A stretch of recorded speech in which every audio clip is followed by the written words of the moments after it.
వింటున్నావా? మనము simplex slub చేస్తుంటే ఈ రిజల్ట్ ఎవరికి వస్తుంది, ఎవరికైనా ఇస్తాడా? ఆయనే తీసుకుంటాడు కదా. మరి మేము డబ్బులు పంపించట్లేదా అని అడిగాడంట మా పిల్లాన్ని. మొన్ననే 16 లక్షల ఒట్టిన ప్రోగ్రామ్కి తీసుకున్నారు కదరా. మీరు అందరు జీతాలు తీసుకోలేదురా? ఒట్టి ప్రోగ్రామ్ మెటీరియల్ ఇచ్చారా మీరేమరా? రవి గారు మెటీరియల్ పెట్టాడా, పెట్టుబడి పెట్టాడా, మెటీరియల్ కొన్నాడా, ఏమైనా పంపించాడు ఎక్కడికి? ఒట్టిన ప్రోగ్రామ్కి 16 లక్షలు ఇచ్చుకున్నారా లేదా? 32 మిషన్లకి మిషన్కి 50,000 ఇచ్చారా లేదా? ఆ 16 లక్షలు లెక్క చెప్పురా, ఏమవుతుందిరా? ఎన్ని రోజులు అయిందిరా ఇచ్చి? 4 నెలలు అయిందా? 5 అరే పిచ్చోడా, మొన్న ఇచ్చారా? ఇస్తాను, మొన్న ఇచ్చారు 4 నెలలు 5 నెలల కింద. ఆ పైసలు ఒట్టిగా తిన్నారు కదా అందరూ. లెక్కలు వేస్తున్నారా? నేను వేస్తే లెక్కలు ఏమవుతుంది? నువ్వు అనాలి, సిగ్గులేందనా నువ్వు అనాలి. ఏమనాలంటే మొన్ననే అమర్ ప్రోగ్రాము 16 లక్షలు ఒట్టి ప్రోగ్రామ్కే వచ్చినాయంట కదా, మీ అందరు తిన్నారంట కదా అని ఫోన్ చేసి చెప్పు. నువ్వు చెప్పు. అయ్యా రవి, మాట్లాడడానికి సిగ్గు లేదురా? కాదు మాట్లాడడానికి సిగ్గు లేదురా? వేఫిడర్ ఆలోచన మీద అంతా సంపాదించుకున్నావు, అన్ని సంపాదించి నీకు నెలకు కిరాయి వచ్చేటట్టు కూడా చేసిండు. దాని తర్వాత నీకు ఇప్పుడు మొన్ననే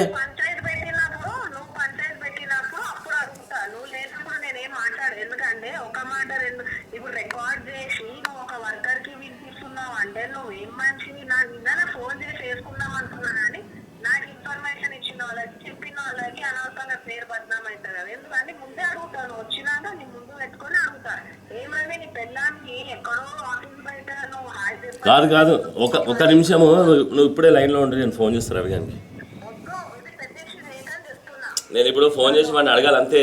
ఏంటంటే ఎట్లా అయ్యేవరా భయ్ పైసలు? కాదు నువ్వు పైసలు ఎట్లేవో మొత్తం కాదు మొత్తం లెక్కలు వేసేసేయి.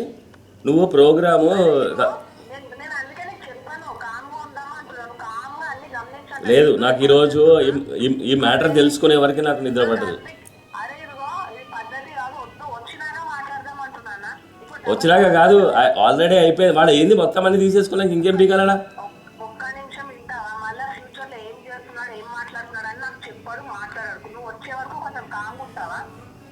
కాదు వాడు ఇప్పుడు వసే పెంట 16 లక్షలు పట్టిన ప్రోగ్రామ్కి తీసుకున్నాడు కదా, అది ఎవరికి చెప్తావు నువ్వు?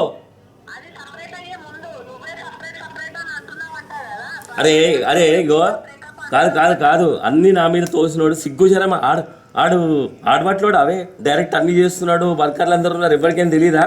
నా పైన ఎందుకు తోస్తున్నాడు అంత సిగ్గు లేకుండా? ఇప్పుడు ఆఫీసు నువ్వు షిఫ్ట్ చేయమన్నావని నేనే సరేలేదు, ప్లేస్ చాలట్లేదా, స్టోర్ షిఫ్ట్ చేయంటే మొత్తం షిఫ్ట్ చేసేసి టేబుల్ అన్ని షిఫ్ట్ చేసి ఏం బిక్తావు అని చెప్పి ఛాలెంజింగ్ చేసి గొడవ అంతా పెట్టుకొని ఏం కావాలరా బాయ్ నీకని నేను దాన్ని స్మూత్ చేస్తే కొట్లాట వద్దు. ఇప్పుడు డేంజర్ అయిపోతుంది. చాలా డబ్బులు నా కంపెనీలో ఉన్నాయి, నా సొంత మా ఇంట్లో వాళ్ళ డబ్బులు కంపెనీలో ఉన్నాయని రెచ్చిపోతున్నాడు కదా వాడు. లేకపోతే ఏమైనా వీకెట్టోడా?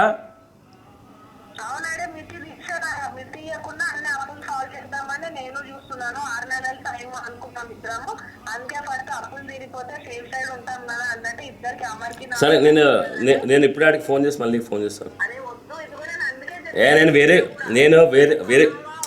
నేను వేరే మాట్లాడాలి.